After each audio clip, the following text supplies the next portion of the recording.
आपण ऐकणार आहोत ऑगस्ट 2023 मध्ये केलेल्या ऑक्सफॅम 100 किलोमीटर ट्रॅक वॉकचा अनुभव. यासाठी केलेले नियोजन, तयारी, त्याची अंमलबजावणी, हा संपूर्ण प्रवास आणि त्यांचे अनुभव सांगायला आपल्याबरोबर आज स्टुडिओत आहेत राज वडनेरे, मनीष कुलकर्णी, लक्ष्मण कुमठेकर आणि प्रशांत शेटे. नमस्कार सगळ्यांचे. सुरुवातीला तुमची आपण ओळख करून घेऊया. तर राज. थँक्यू राहुल. नमस्कार, मी राज वडनेरे.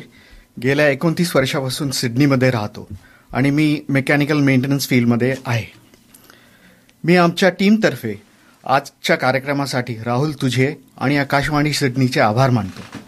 याचबरोबर ज्यांनी आम्हाला ऑक्सफॅमसाठी देणगी दिली त्यांचेही मनापासून आभार. मनीष कुलकर्णी, मी IT कन्सल्टंट आहे आणि I been in Sydney for 30 years nearly. नमस्कार, मी लक्ष्मण कुमठेकर. मी गेली 29 वर्ष सिडनीत आहे आणि मी सध्या न्यू साऊथ वेल्ससाठी बायोमेडिकल इंजिनिअरिंग डिपार्टमेंटमध्ये काम करतो. नमस्कार श्रोतेहो, माझं नाव प्रशांत शेट्टे.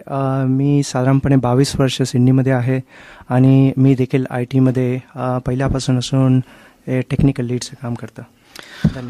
धन्यवाद.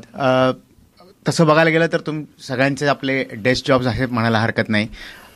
किंवा राज तू मेकॅनिकल मेंटेनन्स म्हणतोस, सो शॉप फ्लोअर असेल फॉर एक्झाम्पल. पण हे सगळं करताना ही कल्पना कशी सुचली किंवा का करावं असं वाटलं, त्याच्याबद्दल थोडीशी माहिती देशील का? चालेल ना, नक्कीच. पण ह्या तुझ्या प्रश्नाचे उत्तर देण्याआधी मी थोडी श्रोत्यांना ऑक्सफॅमची आणि ऑक्सफॅम 100 किलोमीटर ट्रेल वॉक इव्हेंटबद्दल थोडी माहिती देतो. अगदीच, निश्चितच. तर ऑक्सफॅम ही एक ग्लोबल चॅरिटेबल ऑर्गनायझेशन आहे आणि हे जागतिक गरिबी निर्मूलनाचे काम करतात. बर. आणि हा इव्हेंट हे म्हणजे नक्की हा इव्हेंट म्हणजे नक्की तरी काय, तर त्याचा उद्देश काय, तर ह्याचे 2 उद्देश आहेत. पहिलं म्हणजे टू फाईट पॉवर्टी, म्हणजे गरिबी निर्मूलनासाठी आम्ही जे फंड्स रेज करतो ते त्या कामासाठी जातात. आणि दुसरं म्हणजे टू चॅलेंज युअरसेल्फ, म्हणजे स्वतःला आव्हान द्या. ऑस्ट्रेलियन बुशमधून 100 किलोमीटर्स चालून तुमच्या फिजिकल आणि मेंटल एन्ड्युरन्सचे तुम्ही टेस्ट करू शकता. आणि ह्या इव्हेंटसाठी प्रवेशाच्या 3 अटी आहेत. एक म्हणजे फंड रेझिंग, म्हणजे प्रत्येक पार्टिसिपंटला $500 हे रेज करावे लागतात. ओके. म्हणजे ह्या इव्हेंटमध्ये क्वालिफाय होण्यासाठी. म्हणजे स्वतःच्या खिशातनं नसून लोकांकडनं ते गोळा करायला लागतात. हां, बरोबर, एक्झॅक्टली राईट. म्हणजे हे फंड्स ऑक्सफॅमसाठी रेज करावे लागतात, कारण हा मुख्य चॅरिटेबल इव्हेंट. बरोबर. तर त्याप्रमाणे आम्ही 4 टीममध्ये असल्या कारणाने आम्हाला $2,000 हे रेज करणं गरजेचे होते. बरोबर. तर आम्ही ऍक्च्युली ओव्हर $5,000 रेज केले. वा, सुंदर. आणि हे रेज केल्यामुळे आम्हाला म्हणजे बोनस देखील मिळाला. बोनस म्हणजे आम्हाला आमच्या टाइम स्लॉटमध्ये इव्हेंट सुरू करण्याची मुभा मिळाली. त्यामुळे आम्ही पहिलाच टाइम स्लॉट निवडला आणि आणि आम्हाला ट्रेल ब्लेझर्स हा अवॉर्ड देखील मिळाला. आणि दुसरी कंडिशन म्हणजे या रेसला म्हणजे 100 किलोमीटर पूर्ण करण्यासाठी 40 तास हे टाइम लिमिट आहे. पण माझ्या मते ते पूर्वी 48 तास होतं ना? हां, एक्झॅक्टली राईट, बरोबर. हे 48 तास होतं आणि आता मग हे 40 तास केलंय. बरं. आणि त्यामुळे इट वॉज चॅलेंजिंग ऍक्च्युली. आणि ह्या इव्हेंटमध्ये असे 5 चेकपॉइंट्स असतात आणि प्रत्येक चेकपॉइंटमध्ये साधारण 15 ते 18 किलोमीटर अशा एवढा अंतर आहे. बरं. आणि ह्या चेकपॉइंटमध्ये तुम्ही खाण्यासाठी आणि टॉयलेट ब्रेक्स घेता येतात. बरं. आणि पार्टिसिपंट्स पर टीम हे देखील एक लिमिट आहे पार्टिसिपंट्स. तर तुमच्या टीममध्ये मिनिमम 3 पार्टिसिपंट्स असावे लागतात. म्हणजे कॅप्टन आणि 3 और हुएवर द लीडर आणि 3 असं म्हणा. म्हणजे टोटल तुमचे पार्टिसिपंट्स 3 असावे लागतात. ओके. आणि मॅक्सिमम 6. तर आमच्या टीममध्ये 4 जण असल्या कारणाने आम्हाला ही काळजी घेत होतो आम्ही की ट्रेनिंगमध्ये आणि इव्हन इव्हेंट डेला काही दुखापत होऊ नये. आणि माझ्या मते ते असंही आहे ना की हा ट्रॅक कम्प्लीट केला याच्यासाठी हा 4घांनीही ट्रॅक पूर्ण करायला लागतो. Of course. तिघांनी कम्प्लीट करून it doesn't make sense or it doesn't make a complete trail for the whole team. चौघांना अगदी करायला. बरोबर, अगदी बरोबर. हा टीम इव्हेंट आहे. करेक्ट. त्यामुळे तुमच्या टीम सहित हा पूर्ण करा. बरोबर बरोबर. आणि आता थोडे ह्या ट्रेल बद्दल सांगतो. हां. तर 2023ची सिडनी ऑक्सफॅम ट्रेल हा ऍक्च्युअल ह्याचे डिस्टन्स आणि राऊट म्हणलं तर ऍक्च्युअल डिस्टन्स होते 100.6 किलोमीटर. ओके. आणि हा वॉक ब्रुकलिन येथे सुरू झाला. नंतर कोवॅन, बेरोरा वॉटर्स, हॉर्न्सबी हाईट्स असे करत बॉबिन हेड येथे पोहोचतो. मग Saint Ives, Davidson Park, Manly Dam या मार्गाने टानिया पार्क, बॅल्गोला हाईट्स येथे फायनली संपतो. बर. तर हा वॉक ग्रेट नॉर्थ वॉक जो आहे, जो सिडनी ते न्यूकासल असा हा 250 किलोमीटरचा वॉक आहे, त्याचाही काही भाग कव्हर करतो. बरोबर. आणि टेरेनचे म्हणायचे झाले जर टेरेनबद्दल, तर हा मार्ग प्रामुख्याने नॅशनल पार्क्समधून जातो, ज्यामध्ये ओपन फॉरेस्ट, बरीच लश ग्रीनरी, खूप साऱ्या क्रीक्स आहेत. अशा क्रीक्सच्या बाजूबाजूने जातो. काही खडकाळ मार्ग, काही अरुंद मार्ग, बरेच असेन्स आणि डिसेन्स देखील आहेत. आता असेन्स विषयी बोलायचं झालं म्हणजे एलिव्हेशन. करेक्ट. तर over 100 kilometres total elevation gain आहे 3,104 मीटर्स. बापरे, म्हणजे डोंगर चढल्यासारखंच आहे एखादा. हो, नक्कीच. म्हणजे इट्स अ कंटिन्युअस चॅलेंज. म्हणजे आपल्याला जर एलिव्हेशनची तुलना करायची झाली, जर एव्हरेस्ट बेस कॅम्पशी तुलना केली, तर एव्हरेस्ट बेस कॅम्प ट्रेक जेव्हा आपण करतो तेव्हा टोटल एलिव्हेशन गेन करतो ते 2,504 मीटर. त्यापेक्षा जास्त आला. हो, एक्झॅक्टली. त्याच्यापेक्षा जास्ती झाला. पण इथे आपल्याला फक्त हे लक्षात घेता येईल का इथे फक्त एलिव्हेशनच कम्पेअर करता येईल, कारण एव्हरेस्ट बेस कॅम्पचे चॅलेंजेस फारच वेगळे आणि एक्स्ट्रीम आहेत. करेक्ट. पूर्ण वेगळं आहे ते. That's all. तर आता मी तुझ्या प्रश्नाची उत्तर देतो. ओके. आम्हाला सर्वांनाच हा इव्हेंट करायची खूप इच्छा होती. लक्ष्मणन माझे काही वर्षापासून यावर बोलणे देखील चालू होते, आणि पण काही कारणास्तव काही जमत नव्हते. आणि 2022 साली आमच्या सर्वांचीच काही ना काही स्पोर्टिंग ऍक्टिव्हिटीज सुरू होत्या. मनीषचे क्रिकेट सुरू होते. करेक्ट. प्रशांतचे आणि माझे हाफ मॅरेथॉन चालू होतं. त्या इव्हेंटसाठी ट्रेनिंग आणि तो इव्हेंट आम्ही पूर्ण केला त्याचं चालू होतं. आणि लक्ष्मणचे वॉक्स देखील सुरू होते. तर आमच्या सर्वांमध्येच एक कॉमन आवड म्हणजे वॉकिंग. करेक्ट. तर वॉकिंग म्हणजेच बुश वॉकिंग, कोस्टल वॉक्स हे सर्व. आणि ही आवड भारतात असल्यापासूनच. भारतात माझा एक मित्र आहे आमोद मोघे. बर.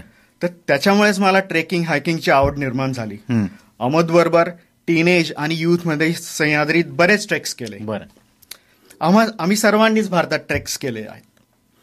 तर बुश वॉकिंगची ही आवड आणि एक्स्ट्रीम फिजिकल चॅलेंज घेण्याची तयारी, त्याचबरोबर काही चांगले चॅरिटेबल कामासाठी आमच्याकडून थोडा हातभार म्हणून हा इव्हेंट करायचे ठरले. बर. तर हा इव्हेंट करण्यासाठी एक्स्ट्रीम फिजिकल चॅलेंज स्वीकारण्यासाठी सुरुवातीला आम्हा कोणामध्येच अशी ही शारीरिकरित्या तयारी नव्हती. आम्हाला हे नक्कीच माहिती होते की ह्या इव्हेंटसाठी दांडग्या विलपॉवरची आणि एन्ड्युरन्सची गरज लागणार आहे. बरोबर. हा काही ओव्हरनाईट किंवा महिन्या 2 महिन्यात बिल्ड होणार नव्हता. करेक्ट. ओके. आणि ह्यासाठी खूप लॉंग कमिटमेंट लागणार होती. So it was gonna be a very long commitment. पुढच्या निदान 6 महिन्यातले सगळे सॅटर्डेज ह्या इव्हेंटला द्यावे लागणार होते. म्हणजे एवढा फॅमिली टाइम सॅक्रिफाईस करावा लागणार होता. सिरियस कमिटमेंट होती. एक्झॅक्टली. तर ह्यापूर्वी देखील आपल्यापैकी मराठी मंडळींनी हा इव्हेंट केला आहे. म्हणजे काही मंडळी म्हणजे मंदार मराठे, अभय कुलकर्णी, नरेंद्र अंदुरकर, रवी चुत्तर, प्रकाश नाईक, शिरीष रबडे. तर या सर्वांशीही आम्ही आधी सुरुवातीला कन्सल्ट केले आणि त्यांनी आम्हाला बरेच व्हॅल्युएबल टिप्स दिल्या, जे आम्हाला माझ्या ट्रेनिंगमध्ये आणि इव्हेंटसाठी पण ज्याची मदत झाली. करेक्ट. तर असा हा सगळा रिसर्च झाल्यावर आणि आमच्या टीमकडे पाहून मला 100% खात्री होती की हे सर्व अचीव्ह करण्यासाठी जे काही लागते म्हणजे जिद्द, चिकाटी, डेडिकेशन आणि डिसिप्लिन, ते सर्व आमच्या टीमकडे नक्कीच आहे. तर आम्ही आमच्या सगळ्यांची मनाची तयारी तर झाली होती, पण सर्वात महत्वाचे म्हणजे होम मिनिस्ट्रीची परमिशन. हे सगळ्यात महत्वाचे. हो. तर सर्वांनीच आपल्या आपल्या बेटर हाफ्स कडून होकार मिळाला. करेक्ट. सर्वांनाच मिळाला. आणि नुसताच होकार नाही तर सपोर्ट क्रूची रिस्पॉन्सिबिलिटी घ्यायची कमिटमेंट देखील मिळाली.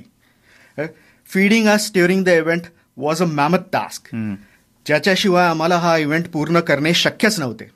For this we will always be grateful and thankful to them. Correct. I mean home मिनिस्ट्रीची एकदा परमिशन आणि कमिटमेंट मिळाली, तिथंच तुम्ही निम्म जिंकलात. That's it.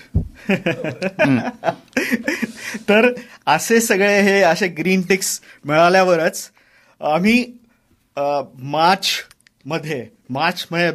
2023 मध्ये रजिस्टर केले आणि पूर्ण जोमाने उत्साहाने ऑगस्ट 2023च्या ट्रेनिंगला लागलो. आणि from then on for the next 6 months there was no turning back. म्हणजे ऊन, पाऊस, वारा, वादळ, थंडी आणि इव्हन लीचेस सुद्धा कशानेच आम्हाला थांबवलं नाही. तर ही पुढची ट्रेनिंगची जर्नी हे खूप इंटरेस्टिंग आहे. करेक्ट. आपण त्याच्याबद्दल येऊया, पण एक पटकन छोटंसं गाणं ऐकू आणि मग पुढचे गप्पा गोष्टी चालू. चालेल.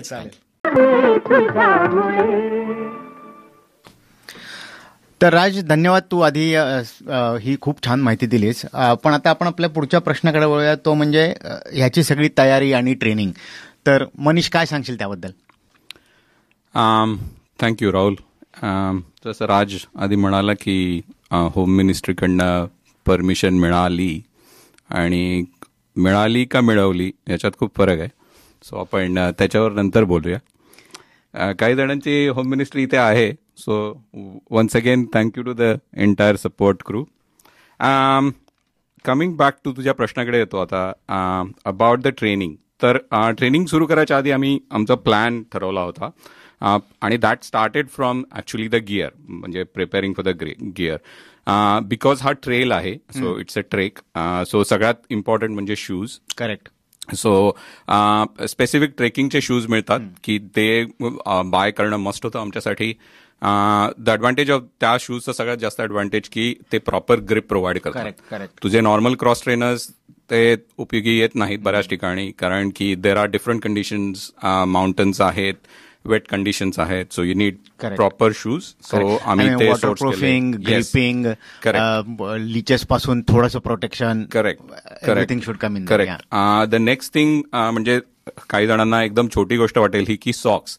तर तुम्ही 6, 7, 8 तास कंटिन्युअस वॉक करताय. Not every time you will get chance to take your shoes off, take your socks off. तर त्याच्यासाठी सॉक्स प्रॉपर कम्फर्टेबल असणं खूप महत्वाचं असतं. आणि त्याच्यावर पण आम्ही रिसर्च करून we found socks which are like blend, म्हणजे कॉटन आणि वूलचा ब्लेंड असतो तो, that keeps your feet warm आणि मॉइस्ट. करेक्ट. आणि इची नाही होत आणि बाकीचे इश्यूज नाही. अर्थातच, कारण ऑगस्ट म्हणजे आपल्याकडे नुकताच स्प्रिंग सुरू झालेला, किंवा we are moving toward spring. तसंही गार असतंच, त्यामुळे ओल्या ह्याच्यात जर पाय तुमचे नाही राहिले व्यवस्थित तर which is pretty obvious. Correct. त्याच्यानंतर क्लोदिंग. आता क्लोदिंग म्हणजे 3 क्रायटेरियाज होते आमचे सगळ्यांचे, की कम्फर्टेबल पाहिजे क्लोदिंग, प्रोटेक्टिव्ह पाहिजे. तर प्रोटेक्टिव्ह इन द सेन्स की ऑब्विसली लिचेसचा इश्यू आहे. So pants which are long pants, आणि त्याचे अँकलला ते क्लोज्ड पाहिजे, so that you have least chances of म्हणजे लिचेस जाणं आणि हे करणं. आणि स्वेट अब्सॉर्प्शन, कारण जर तुम्ही 6, 7, 8 तास प्रॅक्टिस करताय तर जेव्हा स्वेट येतो तो ऑब्विसली तुम्हाला प्रत्येक वेळी चेंज करायला मिळेल असं नाही. So you need sweat absorbing हे.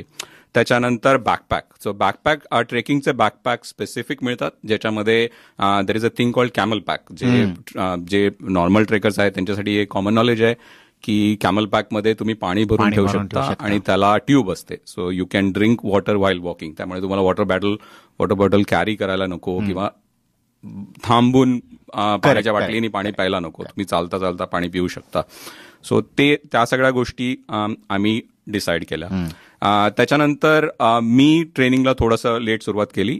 मी एंड ऑफ मार्च आणि एप्रिलला या तिघांना जॉईन केलं. या तिघांनी आधीच सुरू केलं होतं 2-3 आठवडे. सो त्यांची हे झाली होती थोडीशी प्रॅक्टिस. ट्रेनिंगचा आमचा प्लॅन, त्याच्यानंतर आम्ही ऍक्च्युअल ट्रेनिंग प्लॅन ठरवला. तर ट्रेनिंग प्लॅनमध्ये सगळ्यात महत्वाचं म्हणजे आम्ही प्रत्येक शनिवारी सकाळी 6 वाजता वॉक सुरू करायचा असं ठरवलं होतं. सो मग त्याच्यासाठी जे काय लॉजिस्टिक्स आहेत, what time you get up, आणि so most of the times आम्ही सकाळी 5:15 एपिंग स्टेशनवरून एपिंग स्टेशनवरून ट्रेन कॅच करायचो, first train to go to the Central Coast. कारण की आमचा स्टार्टिंग पॉइंट वॉज ब्रुकलिन, जसं राज म्हणाला तो that is very close to Hawkesbury train स्टेशनच्या जवळ होतं ते. सो तो आमचं 6 महिने ते प्रत्येक सॅटर्डेचं आमचं रुटीन होतं की सकाळी 6 वाजता. बहुधा तुम्हाला तिथल्या तिकीट चेकरनी वगैरे ओळखायला पण सुरुवात केली असेल की आले का हे परत. हो, आम्हाला सगळे टॉयलेट्स पार्ट आहेत प्रत्येक ट्रेन स्टेशनवरचे. So that was a big advantage. आणि ट्रेनिंग प्लॅनमध्ये असं होतं की सकाळी 6 वाजता सुरू करायचा. ॲडव्हान्टेज असा की obviously you starting in cold weather. Correct. आणि सूर्याचा त्रास कमी होईल, जसं जसं ऊन वाढतं तसं तसं त्रास जास्त होतो. आम्ही सुरुवात केली तर 15 किलोमीटर पासून केली आणि मग आम्ही इन्क्रिमेंटली वाढवत गेलो होते. करेक्ट. पण म्हणजे तुम्ही पहिल्या दिवशी जो काय केला तोच 15 किलोमीटर पासून सुरू केला. इट वॉज नॉट लाईक तुम्ही आधी 2 किलोमीटर 4 किलोमीटर करत होतात आठवड्यातनं आणि नंतर तुम्ही शनिवारी एकदम 15 केले. So you started with 15 kilometre. कारण की आम्हाला चौघांनाही एक सर्टन लेव्हल फिटनेस माहित होता. कारण 7-8 किलोमीटर 8-10 किलोमीटर जनरली कॉमन फिटनेसची लोक पण करतात. That's why you were confident enough की एकदम 15 किलोमीटरनी चालू होईल. कारण काही काही लोकांचं असं होतं की त्यांना करायची खूप इच्छा असते पण they are not in practice, बरोबर, किंवा they are not in physical position to achieve 15 kilometres on the very first day. बरोबर. मग त्यांच्यासाठी तुम्ही सांगू शकाल की you can start with 2 kilometres on Monday, move it to 3 kilometres on Tuesday. असं करत करत तुम्ही थोडी कमिटमेंट करून शनिवारी एकदम तुम्ही when the team gathers together you can go for 15 kilometres. Correct. आणि मग त्याच्यामध्ये ट्रेनिंगचा सगळ्यात महत्वाचा भाग म्हणजे एन्ड्युरन्स बिल्डिंग रादर. तर एन्ड्युरन्स म्हणजे काय? एकच मिनिट, तुम्ही एन्ड्युरन्सकडे जाण्यापूर्वी तुम्ही हा जो काही सगळा गिअर घेतला होता, सो तो गिअर घेऊन तुम्ही सगळी प्रॅक्टिस करत होता पहिल्या दिवसापासून, और वॉज इट दॅट की आज फक्त सॉक्सच घेतलेत किंवा आज फक्त कॅमल बॅकच घेतली का? असं नाही. जे ऍक्च्युअल डे इव्हेंट डेला आम्ही घालणार होतो कपडे किंवा ज्या पद्धतीने आम्ही प्रिपेअर करणार होतो ते सगळं. आणि त्याच्यात मी एक ऍड करीन, आता तू प्रश्न विचारलायस म्हणून, की वेट, आपण स्वतःच्या पाठीवर किती वेट कॅरी करू शकतो हे आम्ही सगळ्यांनी over the period of 3 or 4 months आम्ही जज केलं स्वतःला की आपलं स्वतःचं वेट आणि आपली एनर्जी लेवल्स हे ते खूप महत्वाचं आहे. सो त्याच्यामध्ये मग तुम्ही ट्रिक्स वापरू शकता की तुम्ही काय कॅरी करायचं. मग कमी पॅकेजिंग, म्हणजे जेव्हा जर तुम्ही फूड कॅरी करत असाल तर ते कमीत कमी पॅकेजिंगमध्ये कॅरी करा. पाणी स्वतःला किती लागतंय हे त्याच्याप्रमाणे कॅरी करा. जर तुम्हाला एक्स्ट्रा क्लोदिंग हवं असेल तर तुम्ही कॅरी करायचं की नाही, तर आम्ही प्रत्येकाने इंडिव्हिज्युअली जे स्वतःला सुटेबल होतं आणि स्वतःच्या फिजिकल केपेबिलिटीला सुटेबल होतं त्याच्याप्रमाणे आम्ही ते नॉर्मलाइज. ऑब्व्हियसली, कारण तुम्ही राजने सांगितलं तसं 3,000 मीटर जर तुम्ही एलिव्हेट होणार असाल तर obviously you need to be hydrated. त्यामुळे किती पाणी कॅरी करायचं हे तुम्ही एकदम एका दिवशी ठरवूच शकत नाही. It has to be over a period of practice time. So coming back to the endurance, what exactly is endurance? Endurance is sustainability. So your energy levels needs to be sustained for a long period of time. Correct. That is called endurance. So endurance training साठी आम्ही खूप focus केला. त्या endurance training साठी आम्ही काय केलं की आम्हाला ट्रॅक जेव्हा कळला की हा ट्रॅक आहे 100 किलोमीटर्सचा, तर आम्ही सुरुवातीला 15 किलोमीटर प्रॅक्टिस केली 3-4 आठवडे आणि मग त्याच्यानंतर बऱ्यापैकी आम्हाला कॉन्फिडन्स आला. So we started doing training differently. Different म्हणजे काय? एक मिनिट, त्याच्या पुढे जाण्यापूर्वी हा जो ट्रॅक तू आता म्हणालास तुला ट्रॅक कळला, सो दरवेळेला ते ट्रॅक बदलतात का दरवर्षी? तर त्याच्यात एक ऍक्च्युली थोडासा इश्यू झाला होता आम्हाला की त्यांनी आमच्या 2023 वॉकचा ट्रेल खूप उशिरा रिलीज केला होता. सो आम्हाला वाटलं होतं की 2022चा ट्रॅक जो आहे तोच असेल पुढे. सो सुरुवातीचे 7-8 आठवडे माझ्या मते तरी आम्ही 2022च्या ट्रॅकवर प्रॅक्टिस करत होतो. आणि तो थोडासा इश्यू झाला नंतर, कारण जेव्हा 2023चा ट्रॅक त्यांनी रिलीज केला तेव्हा तो टोटली डिफरंट होता. डिफरंट इन द सेन्स की 2022चा ट्रॅक असा होता की त्याचा क्लिअर असं डिस्टिंक्शन होतं, स्प्लिट होता की पहिले 50 किलोमीटर सगळा हाईक आहे आणि इट्स व्हेरी चॅलेंजिंग फिजिकली, आणि पुढचे 50 किलोमीटर एकदम फ्लॅट आहे. सो तो बऱ्याच फायर ट्रेल्स मधनं वगैरे जातो. So it's a reasonably flat walk. तर आम्ही मेंटली त्या दृष्टिकोनानं प्रिपेअर होत होतो आणि कुठेतरी थोडा कम्फर्ट फॅक्टर येत होता. पण ऑल ऑफ अ सडन हा असा ट्विस्ट आला की त्यांनी चेंज केलं आणि त्यांनी काय केलं की जे एलिव्हेशन होतं ते through out the 100 kilometre correct. असं म्हणजे असा तो कम्फर्ट फॅक्टर निघून गेला की 50 किलोमीटर झालं की we are half way there आणि वी आर थ्रू. तो जो कम्फर्ट फॅक्टर होता तो निघून गेला. सो ते झालं. आणि कमिंग बॅक टू एन्ड्युरन्स, तर एन्ड्युरन्ससाठी स्पेशल ट्रेनिंग तर राजनी बराच रिसर्च केला त्याच्यावर आणि we just followed his tips आणि हिज इन्स्ट्रक्शन्स. सो 100 किलोमीटर जेव्हा कळलं करायचं तर आम्ही first we did split it into 4 parts, 25 kilometre. So next 4 Saturdays आम्ही 25 किलोमीटर केलं. त्याच्यानंतर ते झाल्यानंतर कॉन्फिडन्स आणखीन वाढला. मग आम्ही 3 भागात स्प्लिट केलं, म्हणजे 33 आणि मग 3 सॅटर्डे तसं केलं. आणि मग नंतर वॉज द मोस्ट चॅलेंजिंग की 2 भागांमध्ये स्प्लिट केलं. मग त्याच्यात पण बिकॉज जे चेक पॉइंट्स होते तर we were following the check points, तर ते 55 किलोमीटर्स होतं. तो आम्हाला 50 नाही करता, 55 आणि 45 असा करावा लागला. सो ते 2दा केलं. आणि ते झाल्यानंतर 55 किलोमीटर जेव्हा आम्ही केलं तो आमचा पूर्ण सॅटर्डे गेला. म्हणजे we started at 6 o'clock in the morning आणि रात्री 11 वाजता आमचं संपलं. तरी म्हणजे बऱ्यापैकी फास्ट झालं, कारण दे आर सेइंग की तुम्हाला हे पूर्ण 100 किलोमीटर करायला जर 40 तास असतील आणि तुम्ही तो जवळजवळ 14-15 तासामध्ये केलात म्हणजे 16 तासाचा approximately, which was very fast actually. या तर त्याच्यानंतर वी फेल्ट की आपलं प्रिपरेशन होत आहे आणि preparation going in the right direction आणि एक सर्टन लेवलचा कॉन्फिडन्स पण आला. आणि one other thing which we did was totally different. That was again राजची आयडिया होती ती की ब्रुकलिन जिथे आमचा स्टार्टिंग पॉईंट आहे हॉक्सबरी स्टेशनच्या बाहेरच आहे ते, तिथे जवळजवळ 800 मीटरचा इन्क्लाइन आहे सुरुवातीलाच. सो ते म्हणजे जर तुम्ही रेस सुरू करताना ते kind of it's a warning bell की बाबांनो तुम्हाला आता सोडून द्यायचं असेल तर आत्ताच सोडून द्या, पुढे जाऊन सोडू नका. So forget the funny part out of it. पण ती धोक्याची घंटा आहे. त्या 800 मीटर जर जमलं तुम्हाला तर चांगलं आहे, नाहीतर घरी जा, असं ते काइंड ऑफ हे आहे. पण त्याच्यात मग आम्ही एका दिवशी असं ठरवलं की ते 800 मीटरचा जो हाईक आहे तो 10 वेळा करायचा नॉनस्टॉप. आणि मग बघायचं की काय होतंय घरी येऊन आणि कसं रिकव्हर होतोय आम्ही. पण लकीली म्हणा किंवा we did this at the right time. आम्हाला फारसा त्रास नाही झाला आणि we felt quite comfortable along the way. So असा सगळा ट्रेनिंगचा प्लॅन आणि ट्रेनिंगचं जर्नी होतं. ट्रेनिंगच्या जर्नीमध्ये आमच्या खूप भरपूर आठवणी आहेत, चांगल्या वाईट, चिडचिड झाल्याच्या, एकमेकांवर रागावल्याच्या. त्या आता आपण पुढे बोलूच. करेक्ट. ते पुढे जाण्यापूर्वी पुन्हा एकदा एक छोटंसं गाणं ऐकूया आणि मग पुन्हा गप्पा गोष्टी सुरू करूया. थँक्यू राहुल. आठवणी काही तुमच्या वेगळे अनुभव आलेले आहेत ट्रेनिंगमध्ये किंवा त्या दिवशी ज्या दिवशी हा तुम्ही ट्रॅक केलात, काय सांगाल? धन्यवाद राहुल. आणि जगभरातल्या सगळ्या मराठी प्रेक्षक श्रोत्यांना नमस्कार. तर आता हा 100 किलोमीटरचा वॉक होता, तर मी त्यामध्ये असं 2 चॅलेंजेस होते त्यामध्ये. एक तर मेंटली आणि फिजिकली, कारण आणि हे टीमवर्क असल्यामुळे काय आलं, आम्हाला चौघांनाही सिंक्रोनाइज झालं पाहिजे होतं. बरोबर. कारण प्रत्येकाची कमिटमेंट वेगळी होती, म्हणजे प्रत्येकी फिजिकली कॅपॅबिलिटी वेगळ्या आहेत.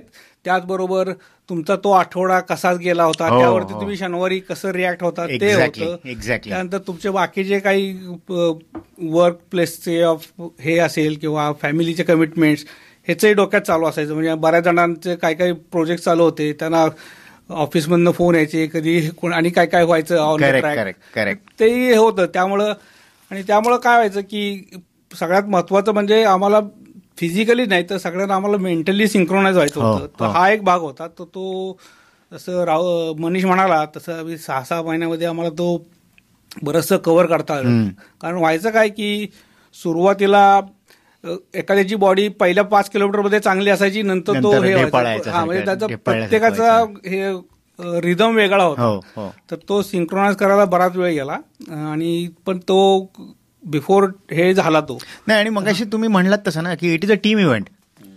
जोपर्यंत तुम्ही चौघही एकाच लेव्हलला येत नाही तोपर्यंत ते करण्यात काही अर्थच नव्हता. बरोबर आहे. तर मग आता जसं राज म्हणला की हे काही चेक पॉइंट्स होते. तर हा पूर्ण ट्रॅक जवळजवळ 6 ते 7 ह्याच्यामध्ये मी असा टप्प्याटप्प्याने सांगू शकतो, म्हणजे की लोकांना, श्रोत्यांना अजून लक्षात येईल की त्याचं काय इंटेन्सिटी होती. तर सगळ्यात महत्त्वाचं म्हणजे ह्यातला ह्या 100 किलोमीटरपैकी जवळजवळ 55 किलोमीटरचा भाग हा ग्रेट नॉर्दर्न वॉक, म्हणजे जो सिडनी टू न्यूकॅसल हा 260 ते 280 किलोमीटर आहे, त्यातल्यापैकी 55 किलोमीटर हा भाग आहे. आणि जर हा नक्की कसा आहे जिओग्राफिकली किंवा त्याचं हे काय, तर मी श्रोत्यांना असं सांगेन की जर तुम्हाला जर हे बघायचं असेल तर तुम्ही आपला लेन्को रिव्हरचा जो वॉक आहे तो जर 10 किलोमीटरचा आहे, जो एक साधारण 2 तास लागू शकतील तुम्हाला, तर तो जर केला तर तुम्हाला त्याचं 10 टाइम्स मॅग्निफिकेशन मध्ये तुम्ही तो बघू शकता. करेक्ट. पण त्यामध्ये असे क्रिक्स आहेत किंवा क्लाइम्बिंग आहे, बुश वॉक आहे, रिव्हर साईडनी वॉक आहे, ते एक्झॅक्टली तसंच ते आहे. फक्त हे 10 टाइम्स बिगर आहे. तर ते एक होईल. आणि तर मग ह्याचा पहिला स्टेज होता तो पार्सली बे ब्रुकलिन पासून सुरू होतो, तो कॉवनच्या जे रुरल फायर सेंटर आहे तिथपर्यंत होतो.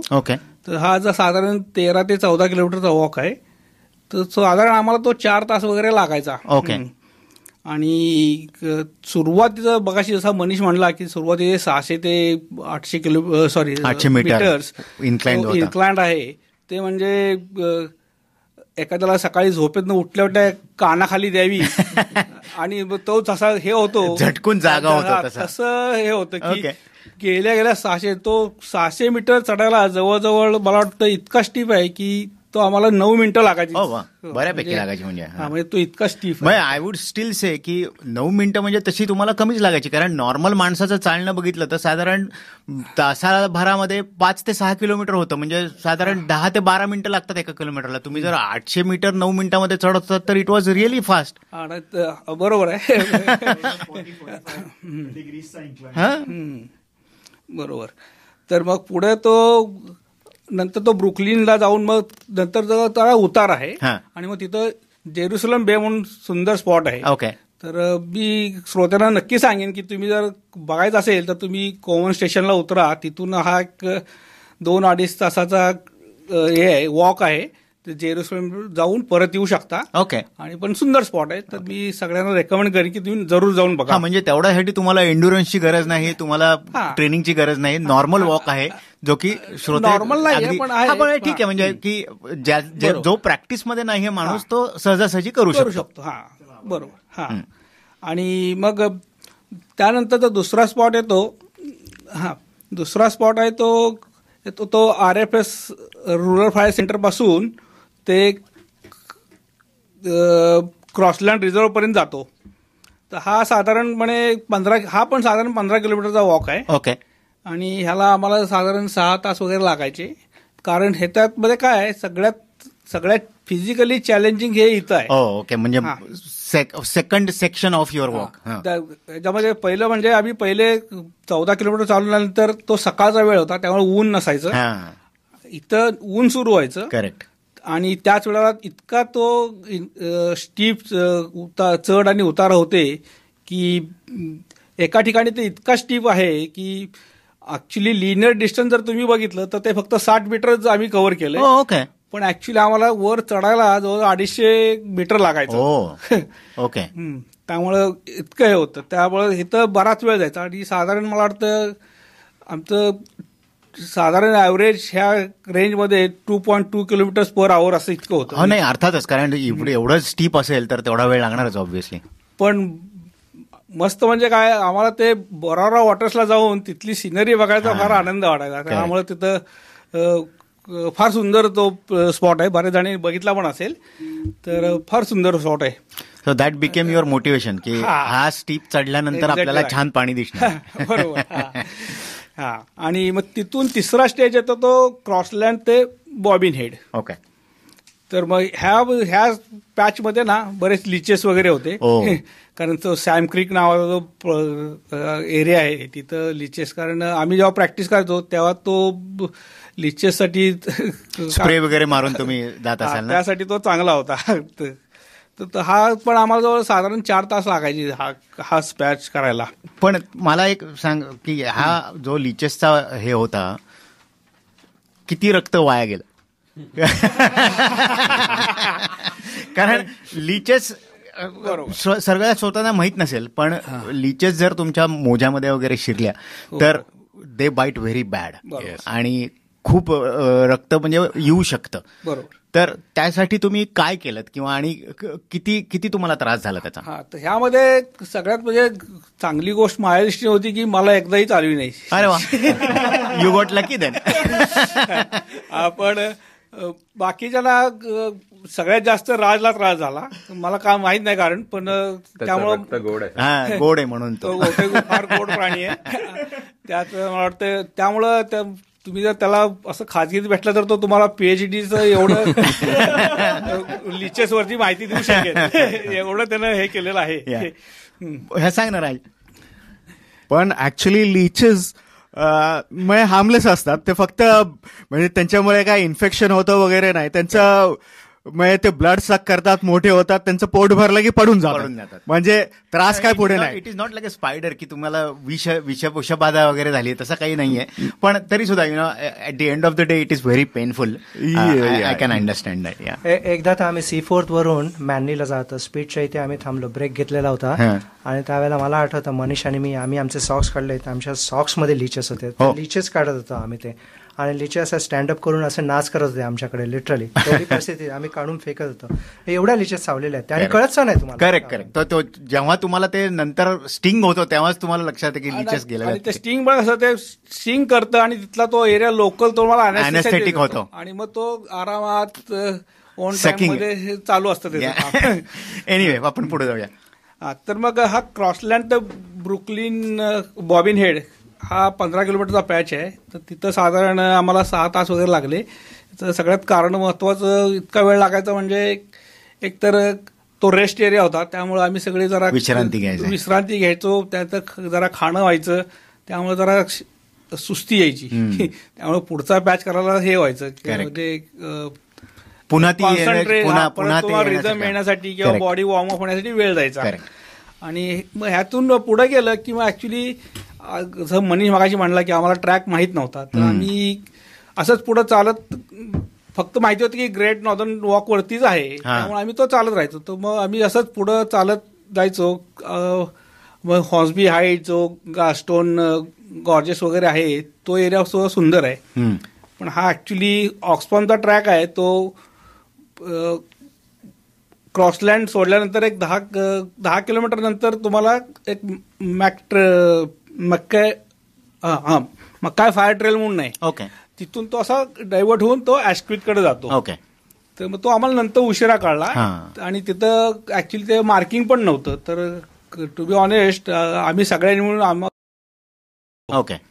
तर मग तो आम्हाला नंतर उशिरा काढला आणि तिथं ऍक्च्युली ते मार्किंग पण नव्हतं. तर टू बी ऑनेस्ट आम्ही सगळ्यांनी मिळून आमच्या पुढच्या आठवड्याच्या सोयीसाठी तुम्हीच मार्किंग करून ठेवलं होतं. कारण त्याच्या आदल्या आठवड्यात काय होतं की आम्ही तो चुकलो होतो. आम्हाला माहिती होतं इथं जायचंय, पण माहिती नाही की नक्की कुठं जायचंय, हे लोकेशन. जस्ट एक गोष्ट मी ऍड करीन की तिथे एक पेड ऍप आहे ट्रेल वॉक म्हणून. ओके. सो ज्यांना कोणाला इच्छा आहे पुढे असे वॉक्स करायची तर त्यांना आम्ही हायली रेकमेंड करू, कारण की ते app it's not dependent on your 4G network. Okay. Directly connected to satellite. Okay. So जर तुम्ही रस्ता चुकण्याची शक्यता खूप कमी होते. ओके. ओके. थँक्यू. हा, मग तो बॉबिन हेडचा वॉक मध्ये जरा साधारण बरेचदा सबब मधनं वगैरे तो जातो ऍशक्विथ वगैरे, कारण तुम्हाला पॅसिफिक हायवे ओलांडून पलीकडे M2 पण M1 पण क्रॉस करून जायचं असतं. ओके. तर मग तुम्ही तो ऍक्च्युली बॉबिन हेड जो हे आहे काय म्हणतो त्याला आपण कलाकारी, तो नॅशनल पार्क आहे कलाकारी नॅशनल पार्क, तर तिथून आपण आज जातो. बर. तर आता हा जो भाग होता तो सगळा ह्याच्यामध्ये होता. नॅशनल पार्क जो होता तो म्हणजे कुरुंगाई नॅशनल पार्क मधनं हा प्रवास होता. ओके. त्यामुळे हा टोटल ट्रॅक आहे तो आम्ही वेगळ्या 4 नॅशनल पार्कमधनं गेलेलो आहोत. एक होता म्हणजे पहिला सुरुवातीचा तो माउंट कुरुंगाई नॅशनल पार्क, त्यानंतरचा आहे तो बरारा व्हॅली नॅशनल पार्क आहे. त्यानंतरचा आहे तो सिडनी हार्बर एक आहे आणि गरागल नॅशनल पार्क म्हणून आहे. असं 4 वॉक ह्याच्यातून जातो आपण. त्यानंतर आणि मग नंतरचा आहे तो Bobbin Head to Saint Ives. Okay. तर त्याच्यामध्ये मग तो हा 10 किलोमीटरचा आहे. तर साधारण ह्याच्यामध्ये एक 2-2.5 तास लागतात. स्टँडर्ड वॉक आहे. हा, स्टँडर्ड वॉक म्हणलं तरी पण असा एक अगदी सेंट आयव्ज नॉर्थच्या तिथे एकदम स्टीप होऊन जातो. स्टेप्स आहेत. हो, बरं. नुसतं वॉकिंग पण नाही, स्टेप्स पण आहेत आणि त्यामुळे तुम्हाला तिथं आता वाटतं आता संपेल मग संपेल, आता संपेल मग संपेल, पण ते संपत नाही. फ्रस्ट्रेट झाला असतो. नाही, आणि तोपर्यंत तुम्ही ऑलरेडी 50 किलोमीटर पेक्षा जास्त चाललेला असता, त्यामुळे थोडंसं बरोबर. हा, तर मग तो त्यानंतर मग तिथंच हा चॅलेंजिंग होता, कारण आम्ही त्या क्रॉस लँडला आम्ही भरपूर खाणं पिणं झालं होतं, त्यामुळे तो चालताना सगळे सुस्ती येत असते. तर तसं होतं. त्यानंतरचा जो पुढचा आहे तो सेंट आयव्ज शोग्राउंड ते डेव्हिडसन पार्क. तर तो हा साधारण 18 किलोमीटरचा वॉक आहे. तर ह्याला आम्हाला साधारण 5-5.5 तास लागले. Okay.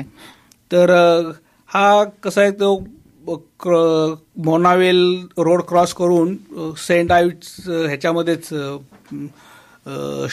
Saint Ives wild flower garden मधनं फिरून आपण पुढे जाऊ शकतो. आणि मग तो जो एरिया आहे तो गरागल ह्याच्यामध्ये नॅशनल पार्कमध्ये. आणि त्यानंतर आहे ते हॉक्सबरी टू असं भरपूर शेवट होतं डेव्हिडसन पार्क. मग तिथं बघण्यासारखं भरपूर आहे. करेक्ट. तर मी श्रोत्यांना सांगेन की जर तुम्हाला का अजून माहिती पाहिजे असेल तर माझ्याकडे एवढं सांगण्यासारखं आहे, वेळेअभावी मला हे करावं लागतंय. तर जरूर तुम्ही हे केलं तर मला हे करता येईल की नो प्रॉब्लेम, काही सांगण्यासारखं आहे, काहीच हरकत नाही. धन्यवाद. आपण पुन्हा एकदा पुढे जाण्यापूर्वी एक छोटंसं गाणं ऐकू आणि मग आपण प्रशांतकडे जाऊया, ज्या दिवशी तुम्ही प्रत्यक्षात तो ट्रॅक केलात त्या दिवशीचे अनुभव ऐकण्यासाठी. ओके प्रशांत, तू काय सांगशील ज्या दिवशी तुम्ही हा ट्रॅक केलात 100 किलोमीटरचा 40 तास? धन्यवाद राहुल. तो दिवस होता 25 ऑगस्ट 2023. त्यावेळेला 4 जण एकत्र आलो होतो. झोप तेवढी नव्हती. ठरवलं होतं पन्हाळा गड जो आहे तो आपल्या चौघांनाही सर करायचा आहे. तर नेहमीप्रमाणे आमच्या बेटर हाफने आम्हाला ड्रॉप केलं होतं एपिंग स्टेशनला. सगळी मंडळी पोचली होती. एक साधारण 5च्या सुमारास वगैरे पोचली होती. आणि ही ज्यावेळी आली स्टेशनवरती आणि मी यांच्याकडे बघितलं, म्हटलं हे काहीतरी वेगळे दिसत आहेत म्हणून. म्हटलं काय ते मला कळे ना. तर या तिघांकडे बीब होता आणि माझ्याकडे बीब नव्हता. माझा बीब जो होता तो मी घरी ठेवून आलेलो होता. तर प्रियांकाला फोन केला मी आणि प्रियांकाला सांगितलं की बीब माझा जो आहे तो घरी राहिला आहे, तर तू लवकर ये. तर ती परत आली एपिंग स्टेशनला. त्याच्यानंतर घरी गेलो, बीब घेतला. दरम्यान माझं जे होतं यांच्यावर बोलणं चालू होतं कंटिन्युअसली. आणि राज मला सांगत होता की साधारण याच्या प्लॅन असा होता की त्या इव्हेंटला आम्ही डायरेक्ट गाडीने जाऊ, परंतु ठरवलं असं की पुन्हा एपिंग स्टेशनला येऊ आणि एपिंग स्टेशनवरून मग शांत पुढची ट्रेन आहे ती पकडून जाऊ. करेक्ट. एनिवे पुढची ट्रेन पकडली. एक साधारण 40 मिनिटांनी, शुक्रवार होता त्यामुळे ट्रेन ज्या होत्या एक साधारण प्रत्येक 20 मिनिटाने होत्या. त्यामुळे दुसरी त्याच्या पुढची ह्यानी जी पकडली त्याच्यानंतर 2 ट्रेन सोडून मी जी ट्रेन पकडली एक साधारण 7च्या सुमारास पोचलो. दरम्यान हे वाटच पाहत होते. कंटिन्युअस आम्ही टचमध्ये होतो. रजिस्ट्रेशन केलं आणि मग त्याच्यानंतर लागलो आम्ही कामाला. एनिवे, तर हा इव्हेंट डे जो आहे त्याच्या गमती जमती आहेत बऱ्याच. त्याचप्रमाणे जसं मंडळींनी सांगितले की आमचा सपोर्ट ग्रुप जो आहे, तर सपोर्ट ग्रुपबद्दल आम्हाला जरूर सांगायला आवडेल. म्हणजे असं आपण मराठीमध्ये म्हणतो की प्रत्येक यशस्वी पुरुषाच्या मागे स्त्रीचा हात असतो. तर आमचा जो बेटर हाफ आहे, आमच्या सहधर्मचारिणी ज्या होत्या त्या खंबीरपणे पहिल्यापासून आमच्या मागे उभ्या होत्या. बरोबर. आणि गरजच आहे त्याची. मी मगाशी म्हणलं तसं तिथंच तुम्ही निम्म जिंकलत. हो. आणि ते आवश्यक होतं. आणि जेव्हापासून त्यांना विचारलं, आम्ही कॉल आउट केलं त्यांना आणि त्याने म्हटलं ठीक आहे आम्ही आहोत म्हणून. आणि त्यांची नावं इथे घेणं जरूर आवश्यक आहे. दर्शना, राज, ज्योती, मनीष, शालाका, लक्ष्मण आणि प्रियांका, प्रशांत. तर या चौघांच्या बेटर हाफ ज्या होत्या त्या आमच्या बरोबर होत्या कंटिन्युअसली. एक प्रसंग मला क्विकली आठवतो, म्हणजे सपोर्ट ग्रुपच्या संदर्भात सांगायचा. इव्हेंट डे व्यतिरिक्त आहे हा प्रसंग. एक म्हणजे आम्ही नॉर्मल आमचा ट्रेनिंग डे होता. तर ट्रेनिंग डेमध्ये आम्ही बॉबिनेडला पोचलो आणि बॉबिनेडला पोचल्यानंतर आम्हाला सेंट आयव्हजला जायचं होतं. एक साधारण 9 वाजले होते रात्रीचे बरं का. आणि बॉबिनेडच्या इथे एक मरीन आहे. ओके. आणि त्या मरीनाला गेट आहे आणि त्या गेटवरून आम्ही सेंट आयव्हजला तिकडनं ॲक्सेस येतो. तर 9 वाजले होते, तो गेट ऑलरेडी बंद आला होता, 6 वाजता बंद झाला होता. म्हटलं करायचं काय. मग आम्ही ठरवलं की तो दिवस जो आहे तो तिथे संपवायचा म्हणून आणि आपण घरी जाऊ.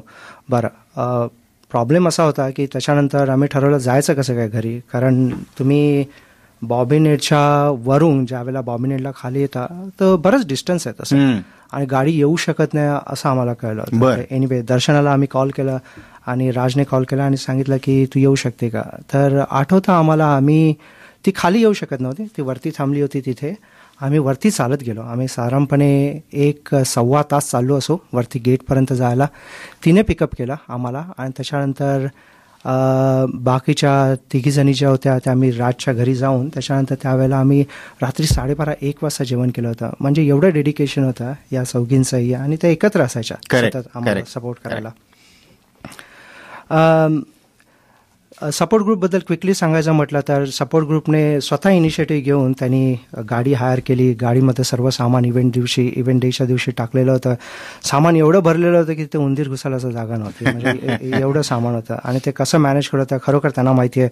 त्याच्यामधल्या गोष्टी ज्या आहेत त्या पिकअप करायच्या आणि त्याबरोबर जो कुठला चेक पॉईंट असायचा त्या आम्हाला काढून त्या तिथे द्यायच्या. त्या म्हणजे एक साधारणपणे 32-33 तास जरी त्या क्रॉसलँड रिझर्वपासून आमच्या बरोबर होत्या. एक साधारण 32-33 तास कंटिन्युअसली त्या आमच्या बरोबर होत्या. प्रत्येक चेक पॉईंटला सेटअप त्या रेडी ठेवायच्या. खाण्याची व्यवस्था असेल तर ते पाहायच्या. सॉक्स, शर्ट्स, पिण्याचं पाणी, गरम पाणी, सर्व गोष्टींची त्यांनी व्यवस्था केली होती. त्या अगोदर साधारण प्रत्येक चेक पॉईंटला टॉयलेट्स कुठे आहे, शॉवर कुठे आहे, अलाइड हेल्थचा सेटअप कुठे आहे, फिजिओज वगैरे जे असायचे मसाज वगैरे करायला ते स्कोप आउट अगोदर करून ठेवायचं जेणेकरून आम्ही तिथे पोहोचल्यानंतर आमचं फार वेळ जाणार नाही. एनिवे गोष्ट अशी होती की आमच्याकडे जीपीएस होता आणि आम्हाला ऑक्सफॅमने जीपीएस दिला होता. साधारणपणे जीपीएस वरती त्या ट्रॅक करायची की आमची प्रोग्रेस कशी आहे. त्यामुळे त्या तिथे त्याप्रमाणे त्यांना कळायचं चेक पॉईंटच्या किती वेळामध्ये आम्ही साधारणपणे येणार. त्याप्रमाणे ते बिचारा सर्व रेडी ठेवायच्या. बॉबिनेड आपल्याकडे वेळ कमी आहे पण बऱ्याचशा गोष्टी सांगण्यासारख्या आहेत. तर बॉबिनेडला गेलो होतो. मला आठवतं म्हणजे माझा स्वतःचा एक अनुभव असा होता की मला अँकल हर्ट व्हायचा आणि अँकल हर्ट झाल्यानंतर मी फिजिओकडे गेलेलो होतो आणि त्याने स्ट्रॅपिंग एवढं स्ट्रॉंग केलेलं होतं की मला बॉबिनहेडपासून सेंट आयव्हजला जाताना भयंकर त्रास झाला. कारण एवढं टाईट स्ट्रॅपिंग होतं त्याचं ते. मग सेंट आयव्हजला गेलो मी आणि त्याला सांगितलं, तिकडचा जो फिजिओ होता तर त्यांना सांगितलं की तुम्ही स्ट्रॅपिंग काढून टाका म्हणून. आणि मग नर्सकडे गेलो आणि नर्सने मग तिला सांगितलं की मला पेन होता अँकलमध्ये. तर तिने 2 पॅनाडॉल दिल्या, 2 न्यूरोफिन दिल्या, 4 गोळ्या खाल्या, पेन गायब. तर हे असं कंटिन्युअस चालू होतं. सेंट आयव्हजवरून त्याच्यानंतर सेंट आयव्हज रात्री 1:30 वाजले होते बरं का. 1:30 वाजता आम्ही तिथे पोहोचलो होतो. त्याच्यानंतरचा जो चेक पॉईंट होता तो डेव्हिडसन पार्क. आणि सेंट आयव्हजला जसं मित्रांनी सांगितलं की 55 किलोमीटर साधारणपणे तिथे होतात आणि त्याच्यानंतर जे आहे डेव्हिडसन ते 72 आहे. म्हणजे साधारणपणे 18 किलोमीटर आम्हाला प्रवास करायचा होता. आणि 18 किलोमीटरचा प्रवास जो होता तो रात्री 1:30 पासून ते सकाळी 7:30च्या सुमारास आम्ही पोहोचलो असतो डेव्हिडसन पार्कला. तर हा रात्रीचा प्रवास होता आणि आत्तापर्यंत आम्ही जी काय ट्रेनिंग केली होती त्या ट्रेनिंगमध्ये रात्री कधी प्रवास केला नव्हता. बरोबर. म्हणजे जागा राहून एवढं थकलेलं असताना जागा राहून चालणं एक वेगळाच अनुभव असेल. हा वेगळा अनुभव होता. पहिल्यांदा आम्ही करत असतो त्यामध्ये जी मेंटल स्ट्रेन लागते ना त्यावेळेला तुम्हाला ते कळतं. कारण ऑलरेडी थकलेलं असतं. बरं की ते कितीही म्हटलं ट्रेनिंग केली तरी 55च्या पुढे ट्रेनिंग केली नव्हते. टप्प्याटप्प्यामध्ये जसं मनीषनं सांगितलं 2 टप्प्यामध्ये केलं होतं. लास्ट मोमेंटला आम्ही 50 वगैरे करत होतो. तर हे अशा प्रकारे तिथे एक साधारण 7:30-8च्या सुमारास वगैरे आम्ही तिथे पोहोचलो. तर मंडळी तिथे होती सर्व घेऊन आणि त्या व्यतिरिक्त आमचे काही मित्र वगैरे सुद्धा आले होते आणि त्या मित्रांना डेफिनेटली सपोर्ट सुंदर होता. कॉल आउट करणं त्याच्याशिवाय काही होणारच नाहीये. आणि एक क्विकली सॉरी राहुल, आणि त्या व्यतिरिक्त आमची मुलं देखील तिथे आलेली होती. मित्र कंटिन्युअसली प्रत्येक चेक पॉईंटला आले होते. तर हे सर्व अनुभव जे होते हे बरंच काही सांगण्यात. तुमचा हा 6-6.5 महिन्याचा प्रवास आहे. खरंच खूप असतील तुमचे अनुभव, तुमच्या आठवणी. पण खरोखर आज आपल्याला वेळेअभावी थांबवावं लागेल. जाता जाता काय सांगाल? 1 वाक्यात 2 वाक्यात? अजिबात करू नका.